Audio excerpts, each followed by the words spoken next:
మొదటి నుంచి నేను చదువుతున్నాను. ప్రధాన గాయకునికి కోరహు కుమారుడిది అలామోతను రాగం మీద పాడదగినది గీతము. దేవుడు మనకు ఆశ్రయమును దుర్గమునై ఉన్నాడు, ఆపత్కాలములో ఆయన నమ్ముకునదగిన సహాయకుడు. కావున భూమి మార్పు నొందినను, నడి సముద్రములలో పర్వతములు మునిగినను, వాటి జలములు ఘోషించుచు నురుగు కట్టినను, ఆ పొంగునకు పర్వతములు కదిలినను మనము భయపడము. ఒక నది కలదు, దాని కాలువలు దేవుని పట్టణమును, సర్వోన్నతుని మందిరపు పరిశుద్ధ స్థలమును సంతోషపరచుచున్నవి. దేవుడు ఆ పట్టణములో ఉన్నాడు, దానికి చలనము లేదు. అరుణోదయమున దేవుడు దానికి సహాయము చేయుచున్నాడు. జనములు ఘోషించుచున్నవి, రాజ్యములు కదులుచున్నవి. ఆయన తన కంఠధ్వని వినిపించగా భూమి కరగిపోచున్నది. సైన్యములకు అధిపతికి యెహోవా మనకు తోడై ఉన్నాడు, యాకోబు యొక్క దేవుడు మనకు ఆశ్రయమై ఉన్నాడు. యెహోవా చేసిన కార్యములు వచ్చి చూడుడి. ఆయనే భూమి మీద నాశనములు కలుగు చేయవాడు. ఆయనే బుద్ధిగంతముల వరకు యుద్ధములు మాన్పువాడు, విల్లు విరుచువాడును, బల్లెమును తెగనరుకువాడును. ఆయనే యుద్ధరథములను అగ్నిలో కాల్చివేయవాడు. ఆయనే ఓరకుండుడి, నేనే దేవుడనని తెలుసుకొనుడి. అన్ని జనులలో నేను మహోన్నతుడు నగుదును, భూమి మీద నేను మహోన్నతుడు నగుదును. సైన్యములకు అధిపతికి యెహోవా మనకు తోడై ఉన్నాడు, యాకోబు యొక్క దేవుడు మనకు ఆశ్రయమై ఉన్నాడు. చదవబడిన వాక్య భాగమును ప్రభు మన కొరకు దీవించినట్లుగా చిన్న ప్రార్థన చేసుకుందాం. ప్రభువా, మీ వందనాలు. కోటయ్య గారి కుటుంబంలో మీరు చేసిన మేలును బట్టి మిమ్మల్ని స్తుతిస్తున్నాం. బేబీ గారికి మీరు ఇచ్చిన ఆరోగ్యాన్ని బట్టి కూడా మిమ్మల్ని స్తుతిస్తున్నాం. కీర్తనను స్వస్థపరిచారు, చదువులో సహాయం చేస్తున్నారు. తమ్ముడు రతన్ రాజు తన కుటుంబాన్ని కూడా మీరు కాపాడుతున్నారు. మీకు స్తోత్రాలు. కొద్దిసేపు నాయన మీ వాక్యం మేము వినాలని మీ వైపు చూస్తూ ఉండగా మాకు వినుబుద్ధిని, ఆసక్తిని పుట్టించి మీ వాక్యం నుంచి మా అందరితో మాట్లాడమని, సిలువేయబడిన యేసు క్రీస్తుని గురించిన ప్రకటన ఈ రాత్రి జరగడానికి, తద్వారా మీరు మహిమ పొందడానికి మీ కృపను పాలించమని యేసు ప్రభు నామములో స్తుతులు చెల్లించి ప్రార్థిస్తున్నాం తండ్రి, ఆమేన్. కీర్తనల గ్రంథం 46వ కీర్తనలో ఉన్న కొన్ని మాటలు మనం చదువుకున్నాం. కీర్తన అనే మాటకున్న అర్థం ఏమిటంటే తంతి వాద్యములతో ప్రభువును కీర్తించదగినది లేక కీర్తించేది అని అర్థం ఉన్నది. బైబిల్ గ్రంథంలో ఉన్న 66 పుస్తకాలలో అతిపెద్ద పుస్తకం ఏంటంటే కీర్తనల గ్రంథం. 150 కీర్తనలు ఉన్నాయి. ఒకే వ్యక్తి రాయలేదు ఈ కీర్తనల గ్రంథాన్ని. వేరు వ్యక్తులు వేరు స్థలాలలో నుండి వేరు అనుభవాలతో ఈ కీర్తనను వ్రాశారు. ఇప్పుడు మనం చదువుకున్న కీర్తన రాసింది ఎవరు? దావీదు కాదు. రాసినది ఎవరు? కోరహు కుమారులు అన్నారు. సాధారణంగా కీర్తనల గ్రంథం అనగానే ఏం చెప్తారంటే దావీదు కీర్తన చదువుకుందామంటారు. కాబట్టి అన్ని కీర్తనలు దావీదు రాయలేదు. దాదాపుగా 70, 73 లేక 75 కీర్తనలు మాత్రమే దావీదు రాశాడని ఆ పైన భాగంలో మనం చదవగలం. మిగతా కీర్తనలు చాలామంది రాశారు. మోషే రాశాడు, సొలొమోన్ రాశాడు, కోరహు కుమారులు రాశారు, ఆసాపు రాశాడు, ఇట్లా చాలామంది రాశారు. కోరహు కుమారులు 10 కీర్తనలు రాశారు అని 150 కీర్తనలో మనం చదవగలం. 42వ కీర్తన రాశారు, 44 రాశారు, 45, 46, 47, 48, 49, 84, 85, 87 మొత్తం వచ్చి 10 కీర్తనలు కోరహు కుమారులు వ్రాశారు. అందుకే వాళ్ళ పేర్లేంటి? వాళ్ళ పేర్లు చెప్పలేదు, వాళ్ళ నాన్న పేరు చెప్పారు. కోరహు కుమారులు అన్నారు. మరి కోరహు భక్తుడా, ప్రార్థనాపరుడా, ఆత్మీయుడా, విశ్వాసియా? ఆయన గురించి కూడా మీకు ఒక మాట మీకు చూపిస్తాను. కోరహు ఎవరు అంటే సంఖ్యాకాండానికి రండి ఒకసారి. సంఖ్యాకాండం 16వ అధ్యాయము 2వ వచనం చదువుతున్నాను చూడండి. 16:2 ఇశ్రాయేలీలలో పేరు పొందిన సభికులను సమాజ ప్రధానులనైన 250 మందితో మోషేకు ఎదురుగా లేచి, అతని పేరు మొదటి వచనంలోనే ఉంది, లేవీకు మునుమనుమడును, కహాతుకు మనుమడును, ఇస్హారు కుమారుడునగు కోరహు అన్నాడు. వీళ్ళ ఏం చేశారంటే కోరహు మోషే అహరోనులు అనేటువంటి వారికి ఎదురుగా లేచారు, లేక విరోధంగా లేచారు, విరోధంగా పోగుపడ్డారు అని చెప్తున్నాడు. అంటే దేవుడు నియమించినటువంటి నాయకులకు విరోధంగా లేచినోడు ఎవడు? కోరహు. విన్నారా? అంటే మోషే అహరోనులకు యాంటీగా, వ్యతిరేకంగా లేచిన వాడు కోరహు. అతనితో పాటు కొంతమంది ఏకీభవించారు. కోరహు మంచాడు ఇప్పుడు? చాలా చెడ్డవాడు అతను. మోషే అహరోనులతో మాట్లాడుతున్నాడు. అతడు వచ్చి, నీవేనా పరిశుద్ధుడువు, నీవేనా దేవుడిని నియమించుకున్నది, వాడుకునేది? మేమేమనుకుంటున్నామని చెప్పి తమను తాము హెచ్చించుకున్నవాడు కోరహు. ఇప్పుడు ఆయన ఏం చేశాడంటే సాగిలి పడ్డాడు మోషే. వాళ్ళకి వ్యతిరేకంగా ఒక్క మాట కూడా పలకలేదు. సరే, ఎవడు పరిశుద్ధుడో, ఎవడు దేవుడిని నియమించుకున్నాడో, ఎవడు దేవునికి సంబంధించినాడో దేవుడే చూసుకుంటాడులే, నేనేం చేస్తానని చెప్పి అతడేం చేయలేదు. అప్పుడు దేవుడు ఏం చేశాడంటే భూమికి చెప్పాడు. ఏ భూమి? ఇప్పుడు మనం కూర్చున్నాం కదా, అదే భూమితో ఆయన మాట్లాడాడు. అప్పుడు భూమి ఏం చేసిందో చూడండి. 32 చూడండి, 16:32. భూమి తన నోరు తెరచి వారిని, వారి కుటుంబములను, కోరహు సంబంధులందరినీ, వారి సమస్త సంపాద్యమును మృంగివేసెను అంటున్నాడు. ట్యాబ్లెట్ని మింగినట్లుగా మింగేసిందంటే ఎవరిని? కోరహును, అతని సంబంధులందరిని. అంటే వీళ్ళు ఏదో అనారోగ్యంతోనో బలహీనతతోనో కాదు, దేవుడి యొక్క శిక్షలో చనిపోయినటువంటి వాడు. దేవుడు భూకంపాన్ని పంపించాడు, భూమి వాళ్ళందరినీ కూడా మింగేసింది. కోరహు చనిపోయాడు. మరి వీళ్ళు ఎట్లా బతికారు? ఒక్క వచనం చదువుతాం. 26వ అధ్యాయం చూడండి, సంఖ్యాకాండమే 26:11.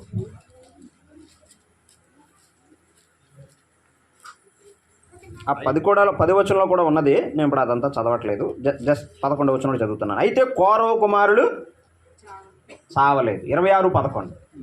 వీళ్ళు చనిపోయారా?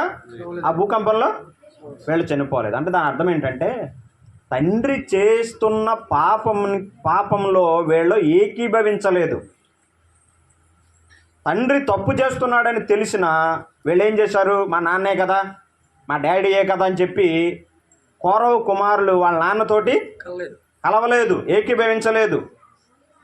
వారు తప్పు కదా డాడీ, నువ్వు చేసేది తప్పు, నువ్వు దేవునికి వ్యతిరేకంగా వెళుతున్నావు, నువ్వు దేవునికి విరోధంగా పాపం చేస్తున్నావు అని చెప్పి తండ్రి ఆ గుంపులో నుంచి అతడు వేరైపోయాడు. కోరహు కుమారులు అంచేత వారు కాపాడబడ్డారు, వారు చావలేదు, వారు బ్రతికించబడ్డారు. ఇప్పుడు కీర్తన రాస్తున్నారు. అర్థమైందా? నా చిన్న సలహా ఏమిటంటే మనమెవరం కూడా మీరు కాదు, మనమెవరం కూడా ఎప్పుడూ కూడా సంఘానికి కానీ, సంఘంలో ఉన్న సేవకులకు కానీ, నాయకులకు కానీ, పెద్దలకు కానీ విరోధంగా మాత్రం పోగాడొద్దు, గుంపులెట్టొద్దు, పోగులెట్టొద్దు, విరోధంగా లేవద్దు. మీరేనా అని చెప్పి మనమేదో చేద్దామని చెప్పి ఎప్పుడూ కూడా వారికి విరోధంగా దయచేసి లేవద్దు. ఒకవేళ లేస్తే, ఒకవేళ వాళ్ళు ఏం చేయలేరు, మన వాళ్ళే, మన మధ్యలో ఉంటారు, మన బంధువులే, మన స్నేహితులే కావచ్చు, కానీ దేవుడు ఏం చేస్తాడు? దేవుడు చూస్తూ ఉంటాడు, ఆయన క్రమశిక్ష చేస్తాడు. కోరహు కుమారులు చావలేదు, వాళ్ళు బ్రతుకున్నారు కాబట్టి ఇప్పుడు కీర్తన రాస్తున్నారు. కోరహు కుమారులు రాసిన కీర్తన ఒక మాట ఉంది అక్కడ, 46వ కీర్తన పుట్టినోట్ల పైన అలమోతను రాగం మీద పాడదగినది అని అన్నాడు. అంటే దాని అర్థం ఏంటంటే యవన స్త్రీలు పాడినటువంటి కీర్తనకి, యవన స్త్రీలు పాడినది అని దాని అర్థం. సరే, ఈ కీర్తన అంతటిలో ఉన్నటువంటి ఒక ముఖ్యమైన అంశం ఏంటంటే నమ్మిక అనేది ఈ కీర్తన యొక్క సారాంశం. ప్రభువును మనం స్తుతించడానికి కారణాలు లెక్క పెట్టుకుంటూ వస్తే చాలా కారణాలు ఉంటాయి. అందుకే దావీదు 103వ కీర్తనలో చెప్తున్నాడు, ఆయన చేసిన ఉపకారములలో దేనిని, అంటే మనకున్న స్వభావం ఏమిటంటే మర్చిపోయే స్వభావం ఉంది, నాకు ఎక్కువగా ఉంది. మరి మీ సంగతి నాకు తెలియదు, నా సంగతి చెప్తున్నాను. నేను చాలా మర్చిపోతుంటాను, అది నా బలహీనత. మిగతా విషయాలు మర్చిపోయినా పర్వాలేదేమో, కానీ దేవుని కార్యాలను మర్చిపోవడం అనేది అది చాలా దారుణం. మనం ఎవరం దేవుణ్ణి కానీ ఆయన కార్యాలను కానీ ఆయన క్రియలను కానీ మనం మర్చిపోకూడదు. దావీదు తన ప్రాణంతో చెప్పుకుంటున్నాడు, మనతో కాదు, తన ప్రాణంతో చెప్పుకుంటున్నాడు, నా ప్రాణమా ఆయన సన్నిధించు, ఆయన మర్చిపోవద్దు, ఆయన కార్యాలు మర్చిపోవద్దు అని ఆయన చెప్పుకుంటున్నట్లుగా మనతో మనమే చెప్పుకోవాలి. ఒంటరిగా ఉన్నప్పుడు మనతో మనమే మాట్లాడుకోవాలి. దేవుణ్ణి మర్చిపోవద్దు, దేవుని కార్యాలు మర్చిపోవద్దు. అసలు ఎట్లా ఉండేవాళ్ళం, ఎట్లా అయిపోయాం మనం, అసలు ఒకప్పుడు మన స్థితి ఏంటి, ఇప్పుడు మనం ఎట్లా ఏ స్థితిలో ఉన్నాం అని మనం ఆలోచించుకుంటే, అబ్బా దేవుడు మమ్మల్ని ఎంత జ్ఞాపకం చేసుకున్నాడు, మమ్మల్ని ఎంత దీవించాడు, మమ్మల్ని ఎంత హెచ్చించాడు అనే విషయం మనకు అర్థమవుతుంది. అందుకు మనం ప్రభువుని తప్పక మనం స్తుతించాలి. చూడండి 113వ కీర్తనకి రండి ఒకసారి. నేను స్తుతిని గురించి కొన్ని మాటలు మీకు జ్ఞాపకం చేస్తాను, ఎరిగిన సంగతులే అయినా జ్ఞాపకం చేస్తాను. 113వ కీర్తన 2వ వచనంలో ఇలా ఉన్నది, ఇది మొదలుకొని ఎల్లకాలము యెహోవా నామము సన్నుతింపబడునుగాక అంటున్నాడు. ఎల్లకాలము ప్రభువుని మనము స్తుతించాలి లేక సన్నుతించాలి అని భక్తుడు రాస్తున్నాడు. 3వ వచనంలో ఏం చెప్తున్నాడు, సూర్యోదయం మొదలుకొని సూర్యాస్తమయం వరకు యెహోవా నామము స్తుతినొందదగినది అంటున్నాడు. ఎప్పటి నుంచి ఎప్పటి వరకు? సూర్యోదయం మొదలుకొని, లేచినది మొదలుకొని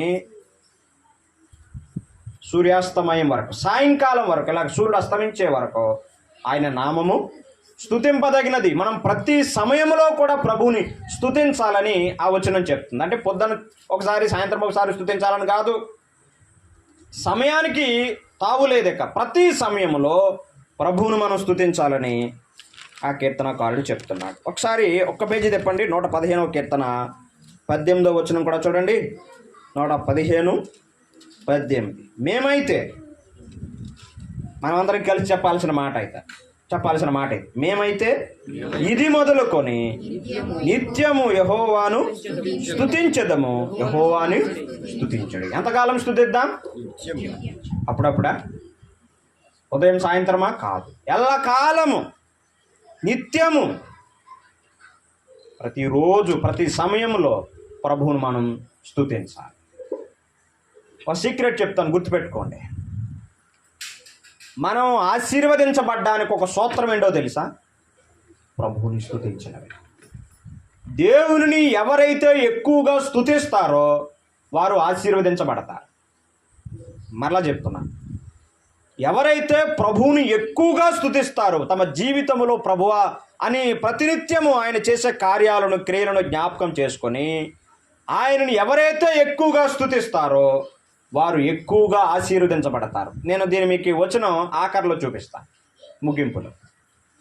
మనం ప్రభువుని ఎక్కువ స్తుతించాలి అనేది రాత్రి మనం జ్ఞాపకం ఉంచుకోవాలి. 92వ కీర్తనకి రండి ఒకసారి. 92వ కీర్తన 1వ వచనంలో ఇలా ఉన్నది, యెహోవాను స్తుతించుట మంచిది. ఎవరిని స్తుతించడం మంచిది?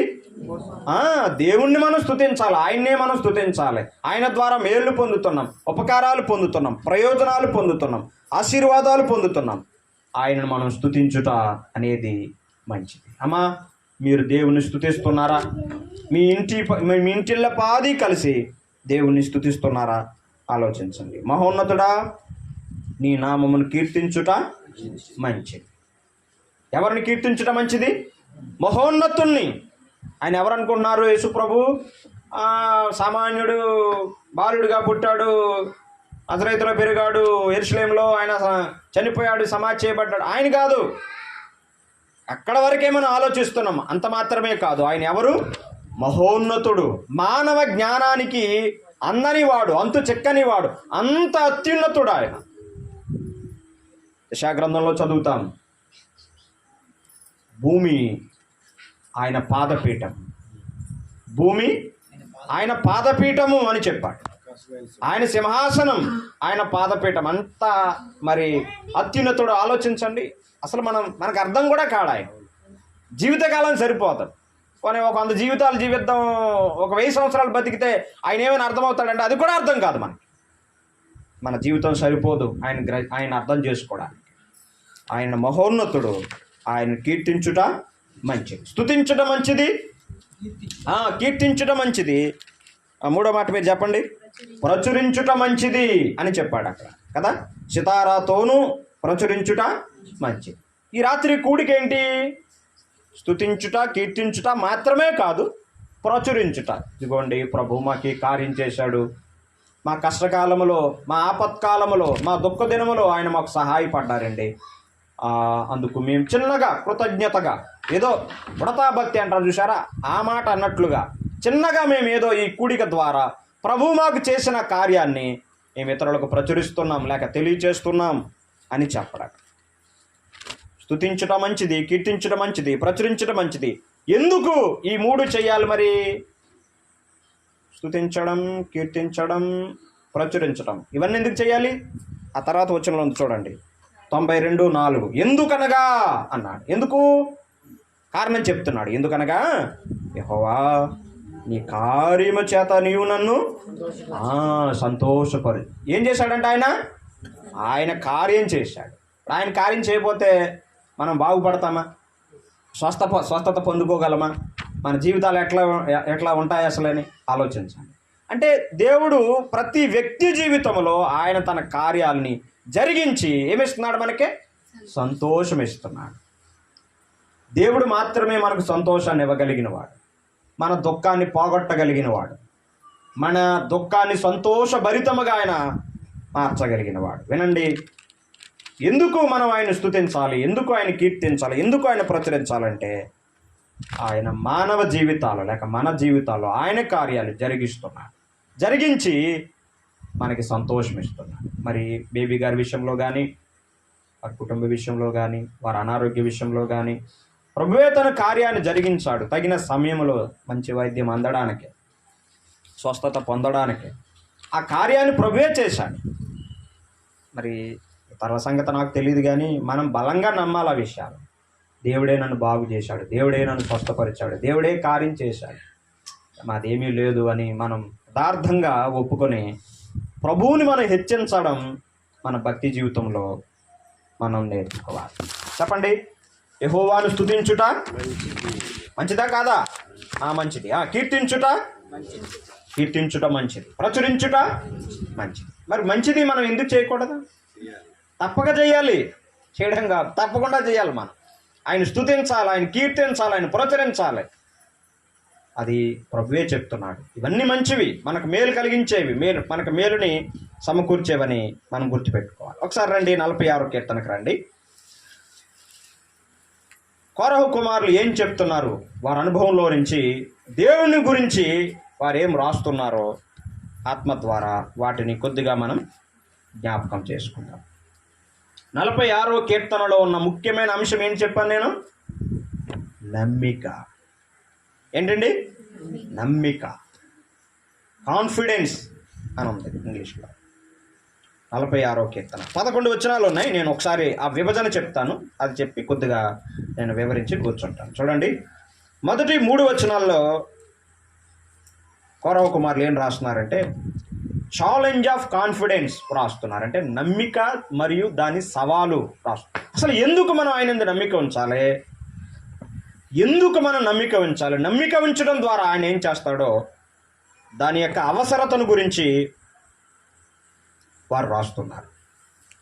4-7 వచనాలలో సీక్రెట్ ఆఫ్ కాన్ఫిడెన్స్, నమ్మిక దాని రహస్యం చెప్తున్నాడు. నమ్మిక మరియు దాని రహస్యం చెప్తున్నారు. చివరిగా 8-11 వచనాలలో ఇండికేషన్ ఆఫ్ కాన్ఫిడెన్స్, నమ్మిక దాని ప్రతిఫలాన్ని గురించి చెప్తున్నాడు. సరే, గుర్తుపెట్టుకోండి, గుర్తు లేకపోయినా సమస్య ఏమీ లేదు.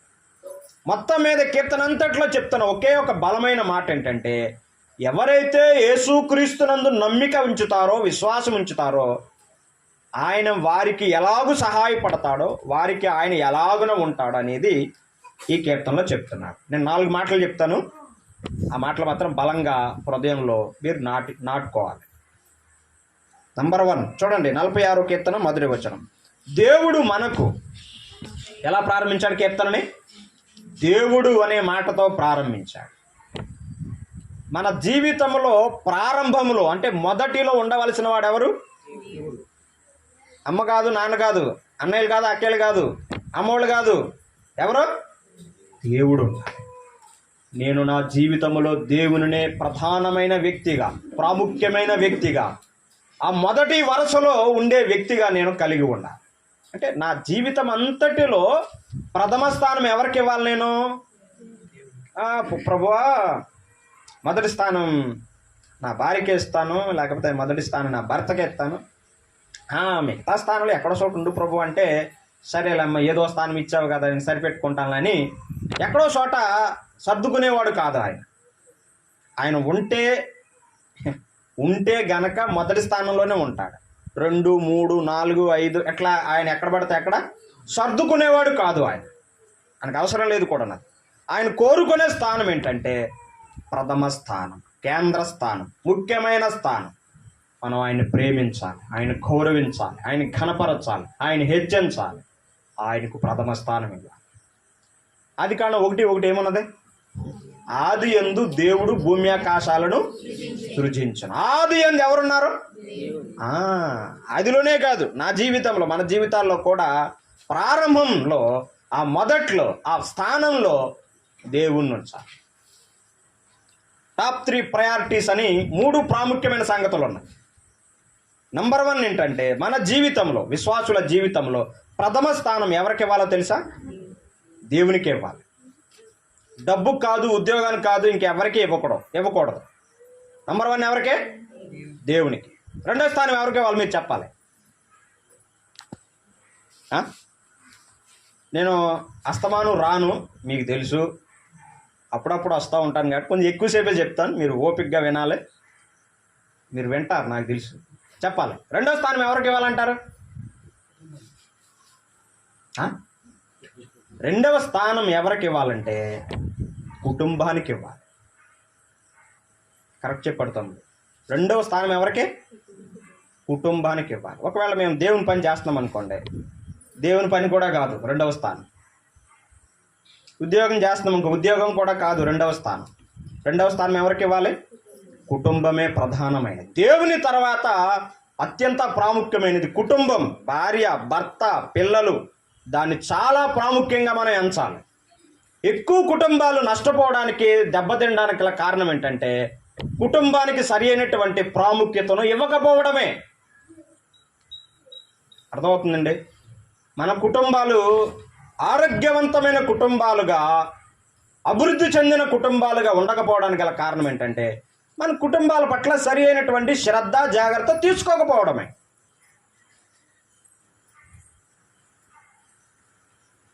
దేవుని పని కన్నా కూడా ముఖ్యమైనది కుటుంబం. గుర్తుపెట్టుకోండి, దేవుని పని నేను కాబట్టి ఇంకొకరు చేస్తారు, సంజయరావు రాకపోతే నేను వస్తాను, నేను కాబట్టి ఇంకొకరు వస్తారు, ఇంకొకరు కాబట్టి ఇంకొకరు చేస్తారు. మరి నా కుటుంబ బాధ్యతలు ఎవరు నిర్వర్తించాలి? ఎవరు జరిగించాలి? నేనే చెయ్యాలి. నా కుటుంబంలో భర్తగానే నేను నిర్వర్తించవలసిన బాధ్యతలు నేను నిర్వర్తించాలి. భార్యగా నా భార్య నిర్వర్తించాల్సిన బాధ్యతలు ఆమె నిర్వర్తించాలి. నా పిల్లల ఎడల తల్లిదండ్రులుగా మేము నిర్వర్తించవలసిన బాధ్యతలు కూడా మేమే నిర్వర్తించాలి. వాటి విషయంలో మనం ఫెయిల్ అవ్వకూడదు, తప్పిపోకూడదు.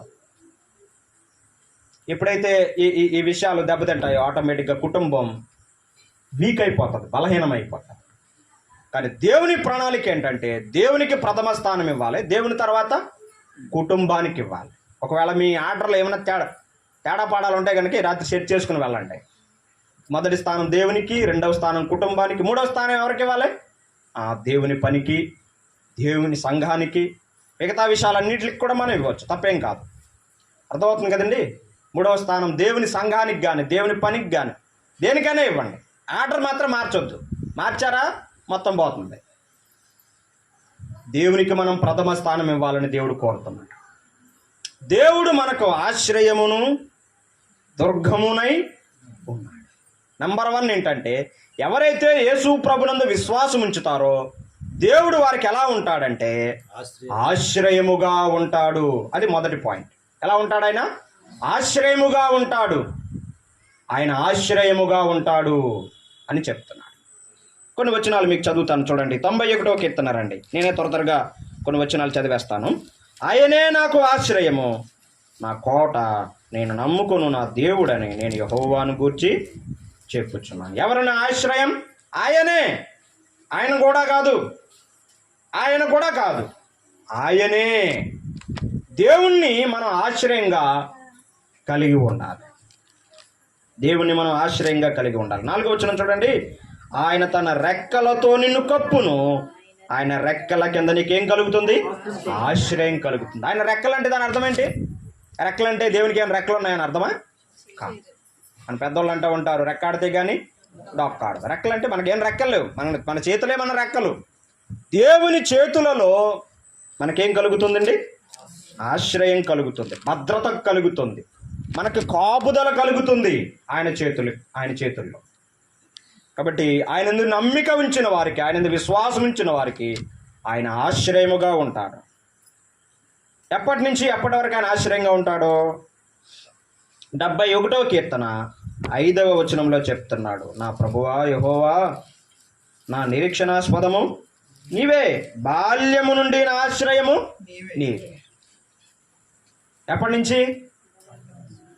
పెళ్ళైన తర్వాత నుంచి కాదు, పిల్లలు కలిగిన తర్వాత కాదు. కొంతమంది మా సంఘంలో కూడా కొంతమంది మేము వాక్యం చెప్తున్నాం, అనేకులు వాక్యం చెప్తున్నారు, పిల్లలు ప్రభువుని నమ్ముకుంటున్నారు. వాళ్ళ ఇంట్లో వాళ్ళు ఏం చెప్తున్నారంటే, అమ్మ ఇప్పుడు కాదే, పెళ్ళి అవ్వలేదు కదా, పెళ్ళైన తర్వాత తీసుకుంది కానీ బాప్తీసం, అమ్మ బాప్తీసం తీసుకుంటానా, లేకపోతే నానమ్మ బాప్తీసం తీసుకుంటానని చెప్తే వాళ్ళ నానమ్మ వాళ్ళు అట్లా చెప్తున్నారంట. అప్పుడు కాదు, అంత తొందర వచ్చింది, పెళ్ళి అవ్వలేదు, 10వ తరగతి చదువుకుంటున్నావు, ఇప్పుడే నీకు బాప్తీసం ఎందుకు? అలాగే చెప్తారమ్మా అని చిన్నపిల్లలకి అట్లా చెప్తున్నారు. ఎప్పటి నుంచి మనం ఆయన ఆశ్రయంగా కలిగి ఉండాలి? బాల్యము నుండి అన్నాడు. 10వ తరగతి బాల్యమేం కాదు, అది టీనేజ్, అది యవన ప్రాయం. అది అంటే బాల్యం నుండి దాటేశారు, వాళ్ళకి సెకండ్ స్టేజ్కి వచ్చేసారు. బాల్యము నుండి నా ఆశ్రయము నీవే. మరి ఈ మాటలు వింటున్న వారిలో మీ వయసును ఆలోచించుకోండి. మీరు యేసుక్రీస్తు ప్రభుని ఆశ్రయంగా కలిగి ఉన్నారా లేదా ఆలోచించుకోండి. జ్ఞాని అయిన సొలొమోను ఏం చెప్తాడు? ప్రసంగి 12:2లో, నీ బాల్య దినముల యందే నీ సృష్టికర్తను స్మరణకు తెచ్చుకో అంటున్నాడు. అప్పుడే నమ్ముకోవాలి ఆయన్ని. నేను చాలా లేటుగా నమ్ముకున్నాను, వీళ్ళు కూడా చాలా మంది లేటుగా నమ్ముకొని ఉంటారు, చాలా ఆలస్యంగా ప్రభువు నమ్ముకున్నారు. ఎంత త్వరగా ప్రభువుని నమ్ముకుంటే అంత త్వరగా మంచిది. నమ్ముకోవడానికి వయసులు ఏమి లేవు, బైబిల్ ఏం చెప్పలేదు అలాగా. బైబిల్ చెప్పే ఒకే ఒక ఇండికేషన్ ఏంటంటే, బాల్యంలోనే ప్రభు నమ్ముకోండి అని ప్రభు చెప్తున్నాడు. తల్లిదండ్రులు కూడా మీరు గుర్తించాలి సత్యాన్ని. పిల్లలు బాల్యంలోనే ప్రభువుని అంగీకరించేటట్లుగా వారిని తర్ఫీదు చెయ్యాలి.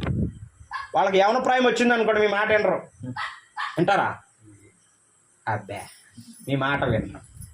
అది కూడా కొంచెం దాటారనుకోండి, ఇంకా హై స్కూల్ లోపు కొంతవరకు మీరు చెప్పగలరు. హై స్కూల్ దాటి కాలేజీకి పోయారు అనుకోండి, ఇంకా ఏమీ లేదు, హ్యాట్సప్, ఇంకా చేతులు ఎత్తేయాలి మనం. అయ్యో మా వల్ల కావట్లేదు బాబు అంటారు. వాళ్ళే చెప్తారు. అప్పుడు ఇంకా కాలేజీకి పోయారా, ఇంకా అట్టా పెరుగుతూ ఉందా అనుకోండి, మీ మాట అసలు ఏమీ వినరు, లెక్క చేయరు, గౌరవించరు. మాకు తెలుసులేమ్మా అన్నీని, మాకు తెలుసులే నాన్న, నువ్వు మాకు చెప్పొచ్చావా, నువ్వేమన్నా డిగ్రీ చదువుకున్నావా, బీటెక్ చదువుకున్నావా, నేను ఏం చదువుకున్నావు తెలుసాలా నీకు, నా చదువుండో తెలుసా అని ఇంగ్లీష్లో కూడా మాట్లాడతారు మీతోటి. అర్థమవుతుందా? బాల్యములోనే వారు ప్రభువును అంగీకరించేటట్లుగా మనం ప్రభువుని గురించి చెప్పాలి. బాల్యము నుండి నా ఆశ్రయము నీవే. కానీ కొందరు ఉన్నారు, వాళ్ళు ఏం చెప్పుకుంటున్నారో చూడండి. యోబు గ్రంథం 31వ అధ్యాయం 24వ వచనంలో ఇట్లా చెప్పుకుంటున్నారు వాళ్ళు. దావీదు చెప్తున్నాడు, బాల్యం నుండి ఆశ్రయం నీవే అని చెప్తుంటే కొంతమంది ఉన్నారు, వాళ్ళు ఇలా చెప్పుకుంటున్నారు తమతో తాము. 31:24, సువర్ణం నాకు ఆధారం అనుకున్న ఎడలను, నా ఆశ్రయం నీవే అని మేలిమి బంగారముతో నేను చెప్పిన ఎడలను, నా ఆస్తి గొప్పది గాని. విన్నారా ఈ మాట? ఏం చెప్పుకుంటున్నారు వీళ్ళు? నా ఆశ్రయం ఎవరు? మేలిమి బంగారం అంట. నా ఆశ్రయం నీవే కదా, బంగారమా నీవే కదా నా ఆశ్రయం, నీవే కదా నాకు సహాయం, నీవే కదా నాకు అన్నీ బంగారంతో చెప్పుకుంటున్నారు. బంగారమా మన ఆశ్రయం? ఆస్త మన ఆశ్రయం? వాళ్ళు వేషధారులు అని 27వ వచనంలో చెప్పాడు. సరే, మనం వాటిని కాదు ఆశ్రయించాల్సింది. ఎవరిని ఆశ్రయించాలి? ప్రభువునే ఆశ్రయించాలి. బాల్యము నుండి ఆయన ఆశ్రయించడం ఇంకా మంచిది. ఎవరైతే ప్రభువునందు విశ్వాసం ఉంచుతారో వారికి ఆయన ఆశ్రయముగా ఉంటాడు. మరి ఈ రాత్రి ఎవరైనా ఇంకా ప్రభువునందు విశ్వాసం ఉంచకపోతే ఈ రాత్రి విశ్వాసం ఉంచండి, రక్షించబడండి, పాపాలు ఒప్పుకోండి, ఆయన్ను ఆశ్రయంగా కలిగి ఉండండి. ఆయన యందు విశ్వాసం ఉంచిన వారికి ఆయన ఆశ్రయముగా ఉంటాడు. మొదటి సంగతి. రెండవ సంగతి చూడండి, 46వ కీర్తన మొదటి వచనంలోనే ఉన్నది. దేవుడు మనకు ఆశ్రయమును దుర్గమునై ఉన్నాడు అని ఉన్నాడు. దుర్గము అనే మాటకున్న అర్థం ఏమిటంటే, ఇంగ్లీష్ బైబిల్ ఏమనుందంటే బలము అను. బలము. మరొక అర్థం కూడా ఉంది, టవర్ అనే అర్థం కూడా ఉన్నది. అంటే ఎత్తైన ఒక గోపురం. దుర్గం అంటే పెద్దది, టవర్ లాంటిది. దేవుణ్ణి మనం ఆశ్రయంగా కలిగి ఉండాలి. అది మరొకటి ఏంటంటే దేవుణ్ణి మన బలముగా కలిగి ఉండాలి. ఎవరైతే ప్రభునందు విశ్వాసం ఉంచుతారో వారికి ఆయన ఆశ్రయముగా ఉంటాడు. రెండవది బలముగా ఉంటాడు. మరి ఈ కుటుంబానికి ఆశ్రయం ఎవరో? కోటయ్య గారు కాదు, దేవుడే. ఈ కుటుంబానికి బలం ఎవరో? రతన్ రాజు కాదు, దేవుడే. మనకు కూడానండి దేవుడే మన ఆశ్రయం. మన బలం ఎవరో? మన కుటుంబం కాదు, దేవుడే మన బలం. దేవుడే మన బలం. చూడండి, ఒక వచనం చదువుకుందాం. సామెతల గ్రంథం 18:10 చూడండి. సామెతల గ్రంథం 18:10. యెహోవా నామము బలమైన దుర్గము, నీతిమంతుడు అందులోనికి పరిగెత్తి సురక్షితముగా ఉండును. యెహోవా నామము, యేసుక్రీస్తు ప్రభు ఎటువంటి వాడు అంటే బలమైన దుర్గము. ఆపద కలిగిన, అనారోగ్యం వచ్చిన, భయము కలిగిన, వేదన కలిగిన ఏం చేయాలి? ఆయన దగ్గరికి పరిగెత్తుకుని వెళ్ళిపోవాలి. ఆయన రెక్కలలో మనం దాక్కోవాలి. అక్కడ ఏమున్నది? సురక్షితముగా ఉండును అని చెప్పాడు. ఆయన పాదాల చెంత, ఆయన రెక్కల క్రింద మనం సురక్షితంగా ఉండే అవకాశం ఉన్నది. కోడి రెక్కలు ఎలా చాచుతుంది? గ్రద్ద కానీ కాకి కానీ అట్లా వెళుతున్నా నీడ పడినప్పుడు వెంటనే ఒకలాంటి శబ్దం చేసి రెక్కలు ఎలా చాచగానే పిల్లలు ఏం చేస్తాయి? పరుగు పరుగున వచ్చేసి ఆ రెక్కల క్రింద దాక్కుంటాయి. అలాగే మన జీవితంలో మనకు భయము కలిగిన, దుఃఖము కలిగిన, వేదన కలిగిన, శ్రమ కలిగిన మనం ఏం చేయాలి? మనకైనా రెక్కలున్నాయి, వెంటనే ఆయన పాదాల దగ్గరికి పరిగెత్తి ఆయన రెక్కల్లో మనం ఒదిగిపోవాలి, ప్రార్థన చేయాలి. ఆయన మనకు సహాయం చేస్తాడు. ఎందుకు అంటే మన బలం ఎవరు? సొమ్ము కాదు, వెండి కాదు, బంగారం కాదు, మన ప్రభువే మన బలం. మన ప్రభువే మన బలం. మొదటి సమూయేలు గ్రంథం 17వ అధ్యాయంలో ఒక పెద్ద యుద్ధం జరుగుతుంది. ఎదుట ఉన్నవాడు ఆజానుబాహుడు గొలియాతు, చాలా దృఢంగా ఉన్నాడు. వాడితో యుద్ధం చేయడానికి ఎవడూ పోవట్లేదు, అందరూ భయపడుతున్నారు. ఇంతలో కుర్రాడు వడిసెల 5 నున్నని రాళ్ళు తీసుకుని వచ్చాడు. ఆ కుర్రోను చూడగానే, ఆ బాలును చూడగానే వాడు చాలా కఠినంగా మాట్లాడి, బాలుడు నువ్వు వస్తున్నావేంటి? నిన్ను చంపుతా, నిన్ను తెగ నరుగుతా, ఆకాశ పక్షులకు వేస్తానని చెప్పి తన దేవత పేరట దూషిస్తూ మాట్లాడాడు. అప్పుడు దావీదు చెప్పాడు, నువ్వు కర్రట్టుకుని వస్తున్నావు, నువ్వు కత్తే, ఈటె, బల్లెము ఇవన్నీ పట్టుకుని వస్తున్నావు, నా దగ్గర ఏమీ లేవు. నా బలం ఎవరో తెలుసా? నా దేవుడే నా బలం. నా దేవుని పేరట నేను వస్తున్నాను, నేను నిన్ను చంపుతా, తెగ నరుకుతానని చెప్పాడు. వారుడు ఎట్లా ధైర్యం ఎట్లా చెప్పగలడు అసలు? ఏమండి, అట్లా చెప్పడానికి గల కారణం ఏంటి? ఆయన బలం ఎవరో? ఒడిసెల కాదు, రాయి కాదు, దేవుడే తన బలం. ఒడిసెలతో రాయి తీశాడు, కొట్టాడు. ఏమైపోయాడు గొలియాతు? కుప్పకూలిపోయాడు. తల తెగనరికాడు చెప్పినట్లుగా. మండెం వేరైపోయింది, తల వేరైపోయింది. ఆ రోజు దావీదుకంతా ధైర్యం కలగడానికి గల కారణం ఏంటంటే దేవుణ్ణి తన బలముగా కలిగి ఉన్నాడు. తన బలమేం కాదు, తను చూసుకున్నాడు అనుకోండి, అంత బలహీనుడు. ఎందుకంటే బాలుడు, యుద్ధ నేర్పరితనం లేనివాడు, యుద్ధాభ్యాసం లేనివాడు, ఈ యుద్ధ సామాగ్రి లేనివాడు, సామాన్యుడిగా వెళ్ళాడు యుద్ధంలోనికి, అంతే. ఇక్కడ మాట నేను చెప్పనామండి, మనంతటగా అపవాదిని, వాడి కార్యాలను గెలవలేము. ఏమండి, మనము మనంతటగా అపవాదిని కానీ వాడి కార్యాలను కానీ మనం గెలవలేము. ఎందుకంటే మనం చాలా బలహీనమైన వ్యక్తులమ్మ. దేవుడు సర్వశక్తిమంతుడు. దేవుని తర్వాత సాతాను కూడా శక్తిమంతుడే. వాడి దగ్గర కూడా కొన్ని శక్తులు ఉన్నాయి. మరి వీడితో కూడా పోల్చుకుంటే, సాతానుతో కూడా పోల్చుకుంటే మనం ఎవరు అంటే వీక్ పర్సన్స్, బలహీనమైన వ్యక్తులమ్మ. మరి వీడిని జయించాలంటే మనం జయించలేం, మనకు అంత శక్తి కూడా లేదు. మరి ఎలా? మరి ఇప్పుడు మన బలం మీద మనం ఆధారపడలేం. ఏం చేయాలంటే దేవుని బలం మీద ఆధారపడాలి. ఎందుకు? సాతాను కన్నా సర్వశక్తిమంతుడు దేవుడు. ఆయన దేవుడు సర్వశక్తిమంతుడు. ఆయన మాత్రమే బలాన్ని ఇవ్వగలిగిన వాడు. చేత ఆయన మీదే మనం ఆధారపడాలి. దావీదు బలం ఎవరు? దేవుడు. మన బలం ఎవరు మరి? ఆయనను కూడా, ఆయననే మన బలముగా మనం కలిగి ఉండాలి. ఆయనను నమ్మిక ఉంచిన వారికి, లేక ఆయన ఆశ్రయించిన వారికి ఆయన బలముగా ఉంటాడు అని ఈ భాగంలో మనం చదువుతున్నాం. దినవృత్తాంతాల 2వ గ్రంథానికి రండి ఒకసారి. దినవృత్తాంతాల 2వ గ్రంథం 20వ అధ్యాయం 12వ వచనం చదువుతున్నాం. చూడండి, 20:12, 374 పేజీ. మా దేవా, నీవు వారికి తీర్పు తీర్చవా? మా మీదకు వచ్చి గొప్ప సైన్యంతో యుద్ధం చేయుటకు మాకు శక్తి చాలదు. ఏమి చేయుటకును మాకు తోచదు. నీవే మా దిక్కు అని ప్రార్థన చేసి. యెహోషాపాతు ఏమని ప్రార్థన చేస్తున్నాడు? మా శక్తి చాలదు. అంటే ఎదుట ఉన్న సైన్యాన్ని జయించడానికే సరిపోయేంత బలము కానీ శక్తి కానీ మాకు లేదు. ఇది ప్రతి విశ్వాసి తన జీవితంలో గుర్తించి ప్రభు మీద ఎక్కువ ఆధారపడాలని మనకు నేర్పిస్తుంది.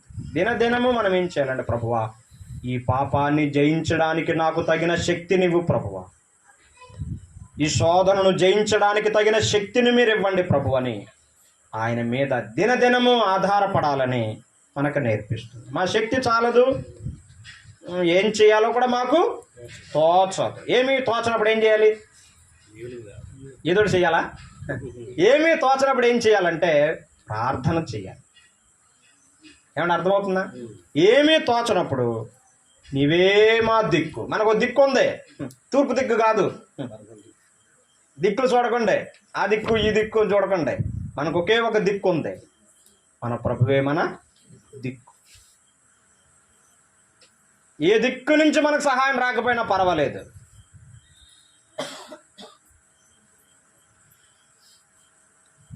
మొర్దెకై చెప్తాడు ఎస్తేరుతోటి, నువ్వు ఇప్పుడు సహాయం చేయలేదనుకో, నువ్వు ఇప్పుడు రాజుతో మాట్లాడలేదనుకో, మాకు సహాయం మరొక దిక్కు నుండి వస్తుంది. మాకు సహాయం వచ్చేది మాత్రం ఖాయం.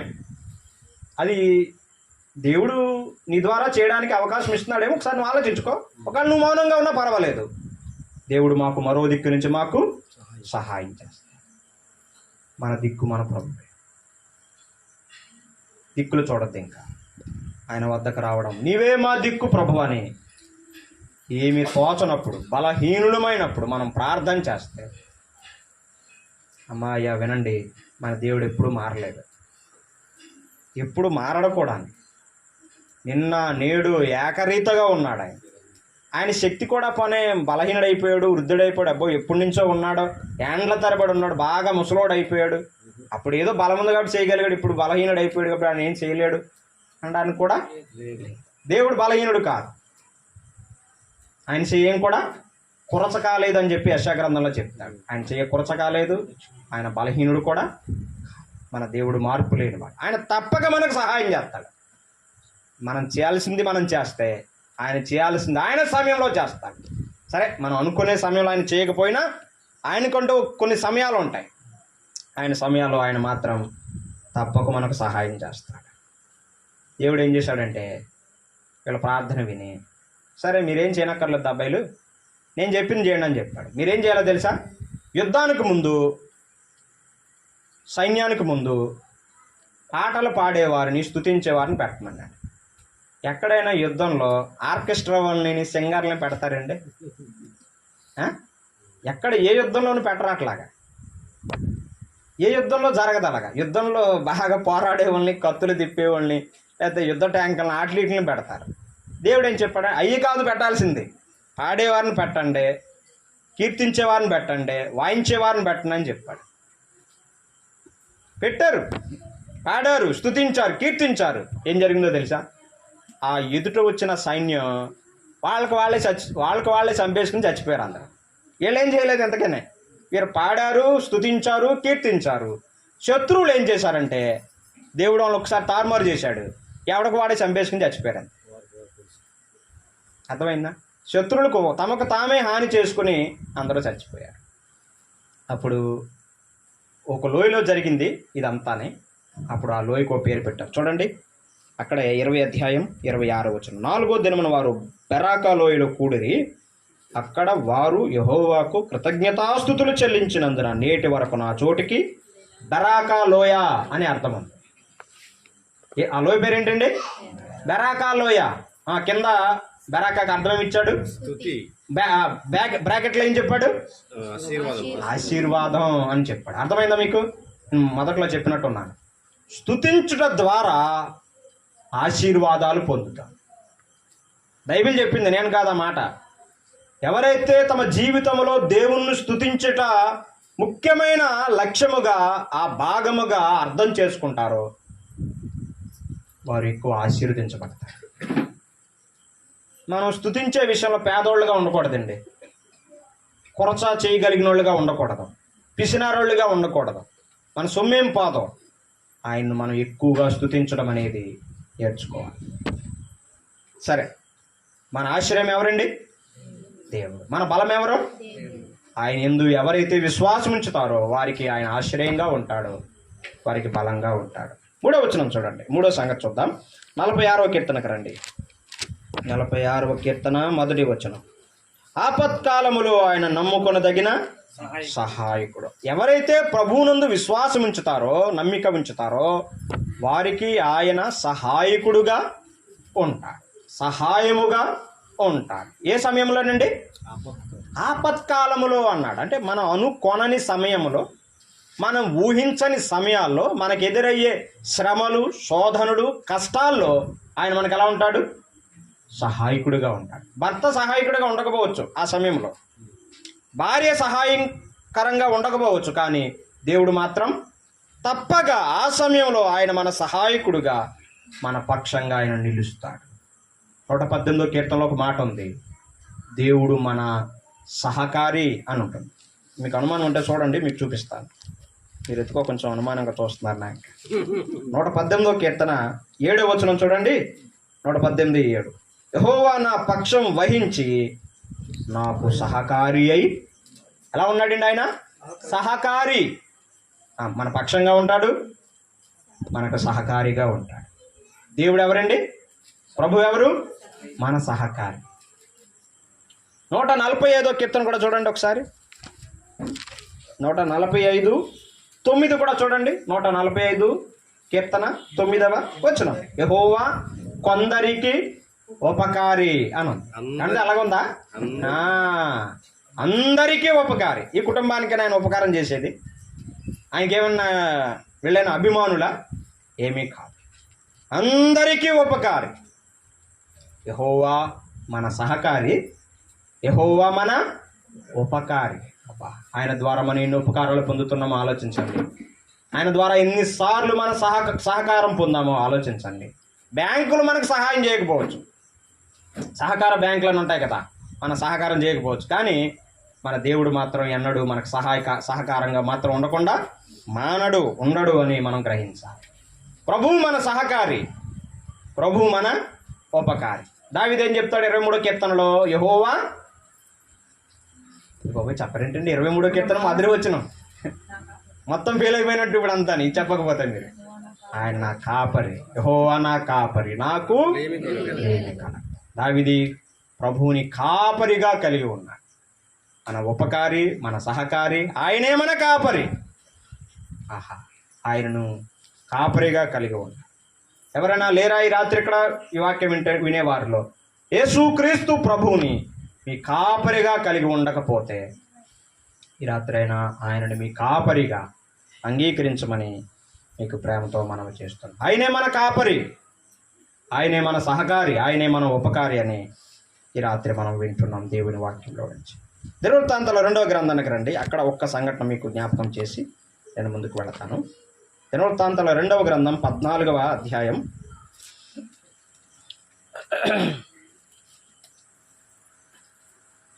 7వ వచనం ఒకసారి చూడండి. అక్కడ ఉన్న ఒక్క మాట చూసి మనం కొంచెం ముందుకు వెళదాం.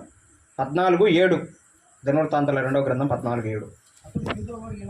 అతడు అంటే ఆస రాజుగా ఉన్నాడు. అతడు చెప్తున్నాడు, యోధా వారికి ఇలా ప్రకటన చేస్తున్నాడు, మన దేవుడైన యెహోవాను మనం ఆశ్రయించితమే, ఆశ్రయించినందున ఆయన మన చుట్టూను నెమ్మది కలుగు చేసి ఉన్నాడు అన్నాడు. ఆ నందున అనే మాట మనం పట్టుకోవాలి. ఆశ్రయించినందున దేవుడు చుట్టూ మనకు నెమ్మది కలుగజేసి ఉన్నాడు అని. ఎవరైతే దేవుణ్ణి ఆశ్రయిస్తారో వారికి చుట్టూ దేవుడు ఏం కలగజేస్తాడండి? నెమ్మది కలగజేస్తాడు. ఒకవేళ నెమ్మది లేదండి బాబు మాకు అంటున్నారు అనుకోండి, మీరు చేయాల్సింది ఏంటో తెలుసా? ఆయన ఆశ్రయించాలి. ఆయన ఆశ్రయించిన వారికి ఏ మేలు చేయక మానడు అని కీర్తనలోనే ఉంది. ఇక్కడేం చెప్తున్నాడంటే చుట్టూ నెమ్మది కలగజేస్తాడు. సరే, 11వ వచనం చూడండి ఒకసారి. 14:11. ఆసా తన దేవుడైన యెహోవాకు మొర్రపెట్టి, యెహోవా, విస్తారమైన సైన్యం చేతిలో ఓడిపోకుండా బలం లేని వారికి సహాయము చేయుటకు నీకన్నా ఎవరును లేరు అన్నాడు. సహాయము చేయుటకు దేవుడు ఎవరు? మన సహాయకుడు. మన సహాయం అని చెప్పుకుంటున్నాం కదా. బలము లేని వారికి సహాయము చేయుటకు నీకన్నా ఎవరును మాకెవరు లేరు ప్రభువా.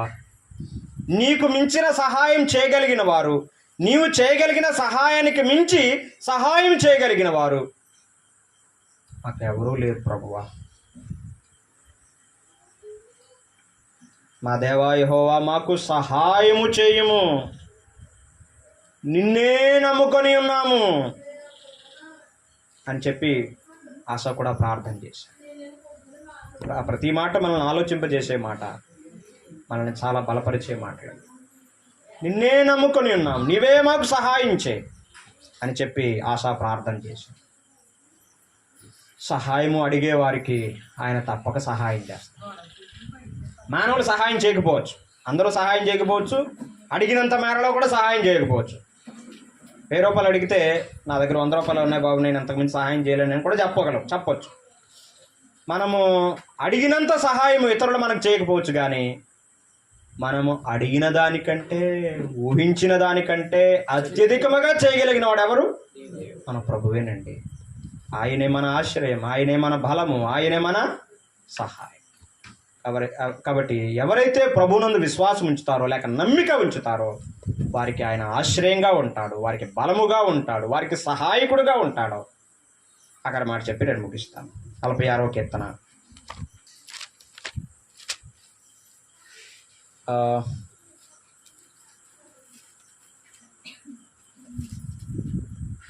ఎనిమిదవ వచనం ఒకసారి చూడండి. ఆ మాట కొద్దిగా నేను జ్ఞాపకం చేస్తాను. యెహోవా చేసిన కార్యములు వచ్చి చూడుడి అని చెప్తున్నాడు. రండి చూడండి. దేవుడు చేసే కార్యాలు వస్తే తెలుస్తాయి, చూస్తే తెలుస్తాయి. నేను ఇంట్లోనే కూర్చుంటాను, నేను రాను అన్నాం అనుకో, మనకేమీ తెలియదు. కాబట్టి మనం మందిరానికి రావాలి, కుడికలకు రావాలి. ఆయన చేసే కార్యాలు వస్తే, వాటిని చూస్తే మనకు అర్థమవుతుంది. దాదాపు నేను వచ్చినప్పుడు ఇల్లు ఇట్లా లేదు, ఇలా లేదు. కానీ ఇప్పుడు అలా నేను మొదట్లో చూసినప్పట్లో ఇప్పుడు లేదు. చాలా మార్పు ఉంది. ప్రభు ఏం చేశాడు? గొప్ప కార్యం చేశాడు. ఇది ఆయన కార్యమే, కోటయ్య గారి కార్యం కాదు, బేబీ గారి కార్యం కాదు. అవునండి, మీరు ఒప్పుకుంటారా? మీరు ఒప్పుకోవాలి.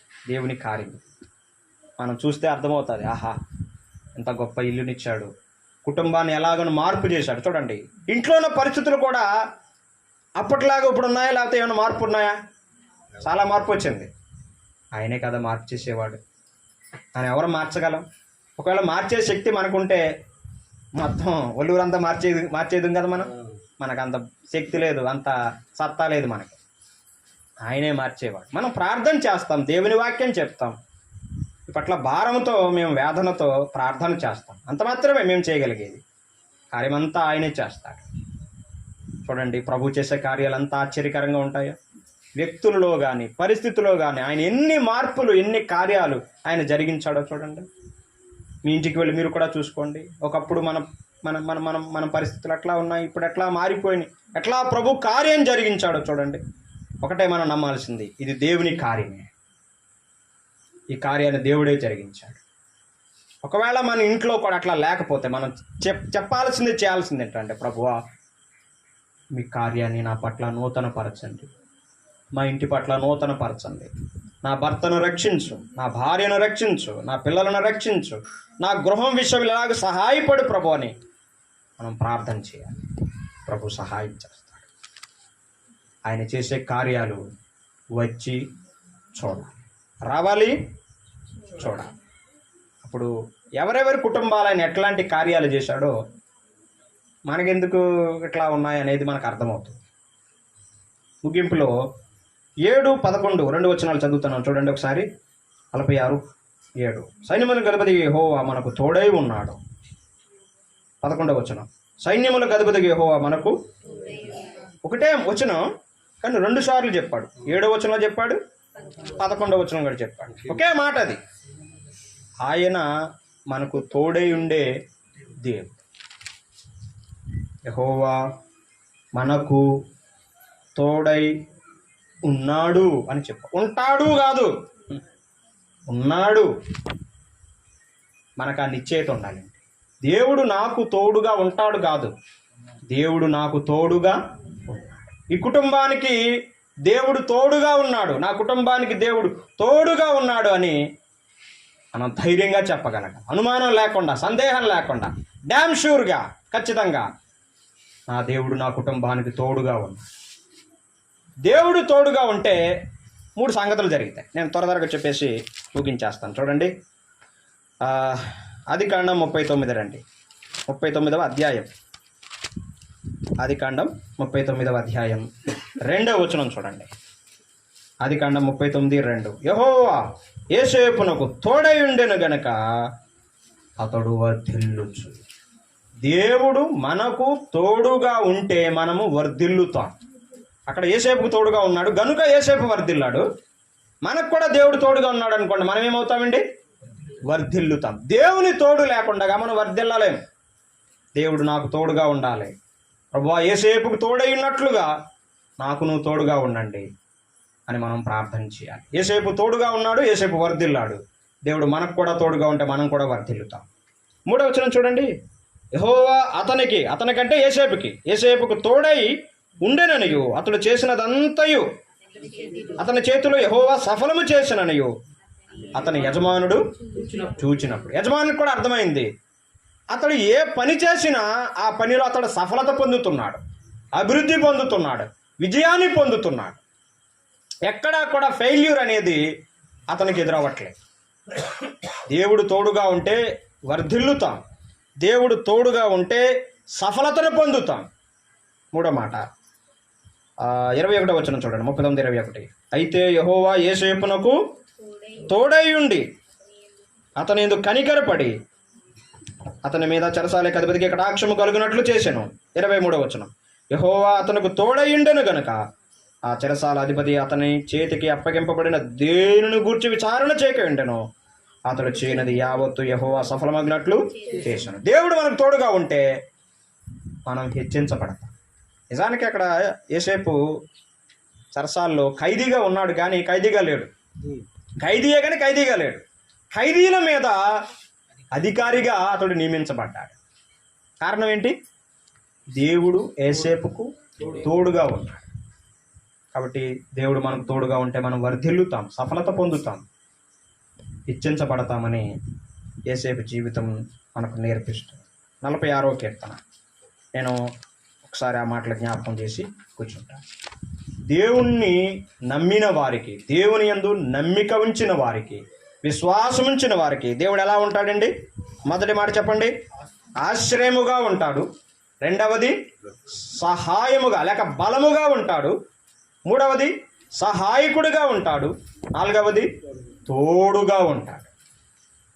మరి ఈ రాత్రి ఇంకా ఎవరైనా యేసుక్రీస్తునందు విశ్వాసం ఉంచకపోతే విశ్వాసం ఉంచండి, పాపాలు ఒప్పుకోండి, యేసు ప్రభుని రక్షకునిగా అంగీకరించండి. ఆయన మాత్రమే మన జీవితాలను, మన బ్రతుకులను మార్చగలిగిన వాడు. చివరి వచనం చదివేసి నేను కూర్చుంటా. చూడండి, 46వ కీర్తన 10వ వచనం. వచనం 10, ఊరకుండుడి అంటే మౌనంగా ఉండండి, మాట్లాడుకోవద్దు, నిశ్శబ్దంగా ఉండండి. ఊరకుండుడి, నేనే దేవుడునని తెలుసుకో. చివరిగా మనం తెలుసుకోవాల్సిన సత్యం ఏంటండి?